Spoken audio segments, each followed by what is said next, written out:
Hello all my dear friends, welcome back to my YouTube channel let's learning. આજના સેશનમાં આપણે એ અંગેની વાત કરવાની છે કે જેમાં ધોરણ 12ના વિદ્યાર્થી મિત્ર માટે અને એમાં પણ ચેપ્ટર નંબર 1 સંભાવના. આપણે અગાઉ 2 સેશનમાં કમ્પ્લીટ કર્યું છે કે જેમાં ઘટના શું છે, અલગ અલગ ઘટના છે એની સમજૂતી આપણે એ 2 સેશનમાં આપણે કરીએ છીએ. આજે આપણે ઇન્ટ્રોડક્શન પાર્ટ 3માં આપણે પાસા, સિક્કા અને પત્તા વિશેની નોંધ લેવાની છે. ઘણી વખત આપણે થિયરી કન્સેપ્ટ ક્લિયર હોય છે, પણ પાસામાં શું પરિણામ આવે, સિક્કામાં કેટલા પરિણામ આવે, પત્તાને જોયા હોય પણ પત્તાની ખબર ન હોય કે પત્તાના પરિણામ કેવા આવે, કે ચહેરાવાળા કહેવાય. તો આજના સેશનમાં આપણે એ અંગેની વાત કરશું. તો ચાલો આપણે સૌથી પહેલાં જોઈએ સિક્કા વિશે. ઘણીવાર વિદ્યાર્થી મિત્રોને એ ખ્યાલ નથી હોતો કે સિક્કામાં કોને હેડ કહેવાય, કોને ટેલ કહેવાય. ઘણા કન્ફ્યુઝન થતા હોય છે કે કાંટો અને છાપ. ઇંગ્લિશ નામ છે હેડ એટલે છાપ, તમને અહીંયા પ્રોપર સમજાવેલું છે.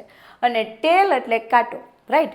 જેમાં ફેસ તમને દેખાતો હોય એને હેડ કહેવાય, અને જેમાં ફેસ ન દેખાતો હોય, અલગ અલગ નંબર, જાણો કે 1 નંબર હશે ત્યાં 1, 2 રૂપિયાનો સિક્કો હશે તો ત્યાં 2, બરાબર, અલગ અલગ પ્રકારની ઇમેજ આપી હોય એ ટેલ કહેવાય. પણ સિંહ વાળી આકૃતિ હોય ને એને હેડ કહેવાય, બરાબર. હવે આપણે એના પાસા વિશે, હવે આપણે સિક્કામાં કઈ રીતે ખબર પડે, કેટલા પરિણામ આવશે, રાઈટ. તો પહેલાં આપણે અલગ અલગ 4 સિક્કા ઉછાળવાના પ્રયત્ન વિશે શીખવાનું છે. હવે પેલી એક સિક્કો હોય તો એના કેટલા પરિણામ હોય, બધાને ખ્યાલ છે, 2 પરિણામ. હમણાં આપણે આગળ જોયા, બરાબર. કેટલા છે એક સિક્કામાં, કેટલા પરિણામ છે તો કે 2. એક હેડ હોય અને એક ટેલ હોય. આ બેયની શક્યતા 50-50%, એટલે સંભાવના બેયની 50% હોય. શું કામ? કારણ કે આપણી પાસે 2 જ ચોઈસ છે, કાં આ ઓપ્શન આવશે કાં આ આવશે. એટલે બેયની શક્યતા કેટલી? 50%. એ ખાસ ધ્યાન રાખજો. એટલે 1.5 અને 1.5 થશે. હવે પ્રયત્ન 2, બરાબર. પ્રયત્ન એક વખત કરો છો એટલે 2ની 1 ઘાત, કારણ કે એમાં 2 બાજુ હોય છે, એટલે 2ની 1 ઘાત એટલે કેટલા પરિણામ મળશે તો કે 2 પરિણામ મળશે. કયા? તો કે હેડ અને ટેલ. તો H અને T. એ જ રીતે આપણી પાસે 2 સિક્કા છે, 2 સિક્કાને આપણે એક સાથે ઉછાળવાના છે તો કેટલા પ્રયત્ન મળશે? તો એક સિક્કાને 2 બાજુ હોય, કેટલી વખત ઉછાળવાના છે તો કે 2 વાર. એટલે ઉપર કેટલી ઘાત કરવાની તો કે 2 ઘાત. તો કેટલા પરિણામ મળશે તો કે 4 પરિણામ મળશે. તો કયા મળશે? હેડેડ, HT, TH અને TT, રાઈટ. આ ખાસ યાદ રાખજો, HH, HT, TH અને TT. આમાં 2 પરિણામ ઘણી વખત ઘણાને એવું કન્ફ્યુઝન થાય કે આ 2 સેમ ન કહેવાય, ન કહેવાય, કારણ કે એક પાસા ઉપર, પ્રથમ પાસા ઉપર H, બીજા પાસા ઉપર T, અને આમાં રિપીટ થઈ જાય કે આ પાસા ઉપર આ સિક્કા ઉપર T અને આ સિક્કા ઉપર H. અને ઘણીવાર ઊંધું થઈ જશે કે આ સિક્કા ઉપર T આવી, H આવે અને અહીંયા T આવે. એટલે એ 2 પરિણામ તમારે દર્શાવવા પડશે, રાઈટ. હવે એ જ વસ્તુ આપણે કરીએ તો સિક્કામાં કેટલા પ્રયત્ન હશે તો કે 3 વખત પ્રયત્ન કરવાના છે. એક સિક્કાને 2 બાજુ, 2ને કેટલા પ્રયત્ન થશે તો કે 3 વખત, બરાબર. કે આ 3 સિક્કાને ઉછાળવાના હોય તો જેટલા સિક્કા ઉછાળો એ તમારે ક્યાં લખવાના થશે તો ઘાત સ્વરૂપ. તો કેટલા પરિણામ મળશે તો કે 8. બધાને 2 પરિણામ તો બધાને ખબર જ છે, HH, HT, TH, TT. તો પહેલાં જે પરિણામ છે કેટલી વાર લખી નાખો? 2 વાર. ઉપરના 4માં પાછળ H લગાવી દો, નીચેના 4માં પાછળ T લગાવી દો. એટલે એકદમ ઇઝી છે, રાઈટ. એટલે 2ના આવડી જાય એટલે ઓટોમેટિક 3ના આવડી જશે. હવે માનો આ તમારે 12માં નથી આવતું પણ કદાચ પૂછાઈ જાય, બરાબર, કે સિક્કાને 4 વખત ઉછાળવાના છે તો કેટલા પ્રયત્ન મળે તો કે 16 પ્રયત્ન મળે. 16 પ્રયત્ન પણ એકદમ ઇઝી છે, કારણ કે આપણે 2 પ્રયત્નોની તો ખબર જ છે, HH, HT, TH, TT. એ કેટલી વાર લખવાના તો કે 4 વાર આડા લખવાના. HH, HT, TH, TT, HH, HT, TH, TT. 4 વાર આડા લખવાના. એ જ પરિણામ 4 વાર ઊભા લખી નાખવાના. એટલે બની જશે 16 પરિણામ. અને એક પણ પરિણામ રિપીટેશન નહીં થાય. તો આ જે વાત હતી એ સિક્કાની. હવે આપણે વાત કરવાની છે હવે આપણે વાત કરશું પત્તાની. 52 પત્તા બધાએ જોયા હશે, રાઈટ ને. અને 52 પત્તામાં ઘણીવાર કન્ફ્યુઝન એ કરાવે કે લાલ પત્તા અને લાલ રંગના પત્તા. કાળીનું પત્તું અને કાળા રંગનું પત્તું એ બે બહુ ડિફરન્સ છે, એટલે ઘણીવાર આ કન્ફ્યુઝન થાય છે. એટલે આપણે દાખલાની શરૂઆત કરતાં પહેલાં આપણે આને સમજવું જરૂરી છે, એટલા માટે આપણે આ સેશનમાં આ પોઈન્ટ લીધો છે. રાઈટ, જુઓ આને કહેવાશે ચરકટ.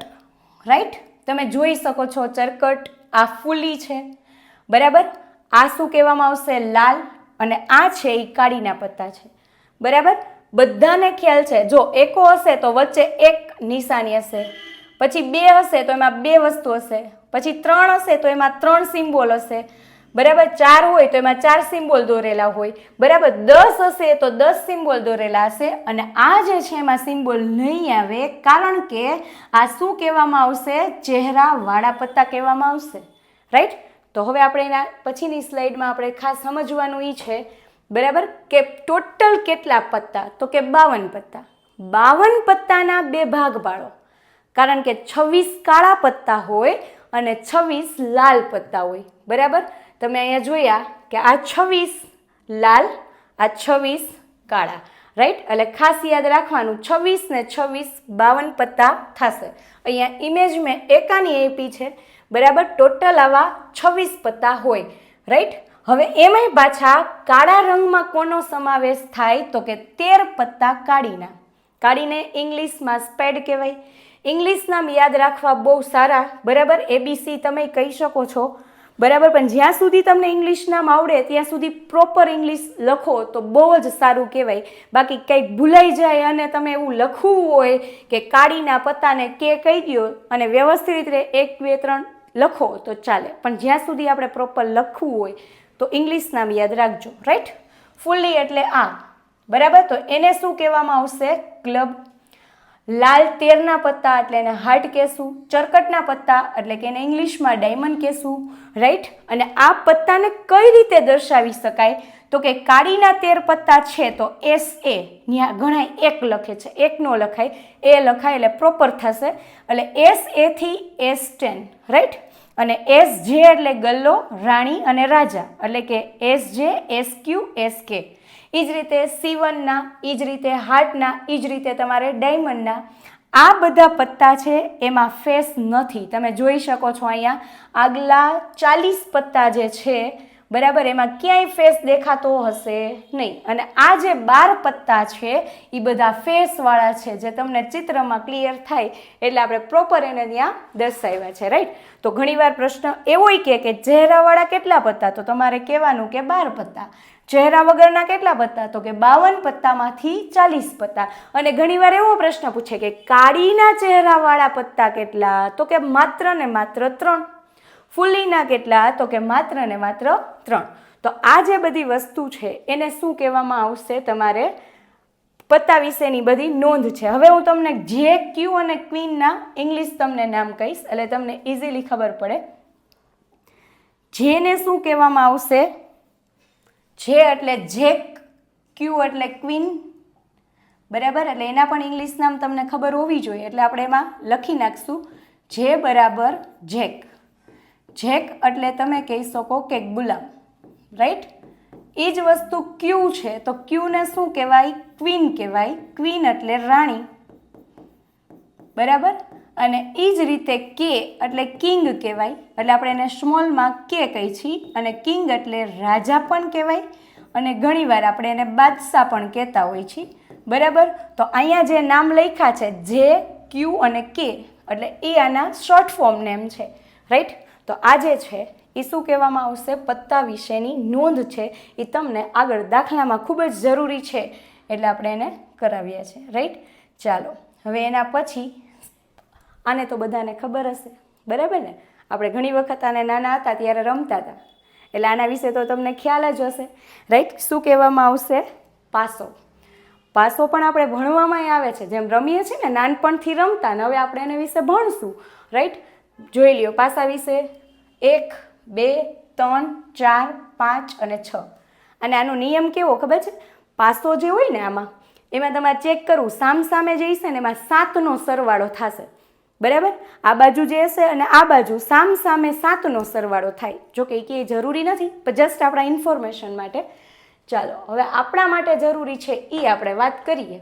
બરાબર. 10મા ધોરણમાં પણ તમને આવે જ, બરાબર ને. અને શીખી ગયા છો કે એક પાસાના પરિણામ કેટલા અને બે પાસાના પરિણામ કેટલા. પહેલા પાસાના જોઈ લઈએ તો એક પાસાના 6 પરિણામ એક વખત ઉછાળવાનું છે એટલે 6 પરિણામ કયા થશે? 1 2 3 4 5 6, રાઈટ. અને હવે વાત કરીએ તો બીજા કે બે પાસા ઉછાળતા હોય તો એના કેટલા પ્રયત્ન થાય? બરાબર. તો 6 ની 2 ઘાત એટલે 36 પરિણામ થશે, બરાબર. છગડીયા કૌંસમાં અને આ નાના કૌંસમાં લખું, આ તો તમને પ્રોપરલી વે દેખાય એટલા માટે આપણે સમજાવ્યું છે. 1 1 1 2 1 3 1 4 1 5 1 6, 2 1 2 2 2 3 2 4 2 5 2 6, 3 1 3 2 3 3 3 4 3 5 3 6, 4 2 4 1 4 2 4 3 4 4 4 5 4 6, 5 1 5 2 5 3 5 4 5 5 5 6, 6 1 6 2 6 3 6 4 6 5 6 6.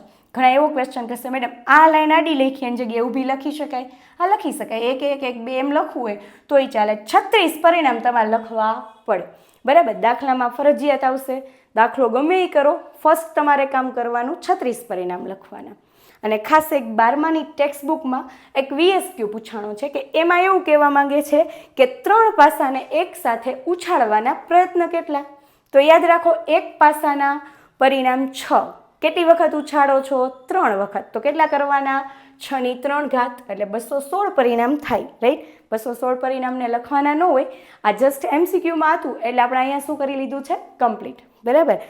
આપણે નેક્સ્ટ સેક્શનમાં દાખલાની શરૂઆત કરીશું 1.1, બરાબર. અગાઉ આપણે થિયરી પણ કન્સેપ્ટ જે હતો એ પણ આપણે કમ્પ્લીટ કરી લીધો છે. હવે આના ઉપર આપણે દાખલા આવશે એ નેક્સ્ટ વિડીયોમાં કરશું. જો તમને અમારો વિડીયો પસંદ આવ્યો હોય તો લાઈક કરો અને સબસ્ક્રાઈબ કરો, બીજા વિદ્યાર્થીને પણ શેર કરો જેથી કરીને વિદ્યાર્થી મિત્રો પણ આનો લાભ લઈ શકે.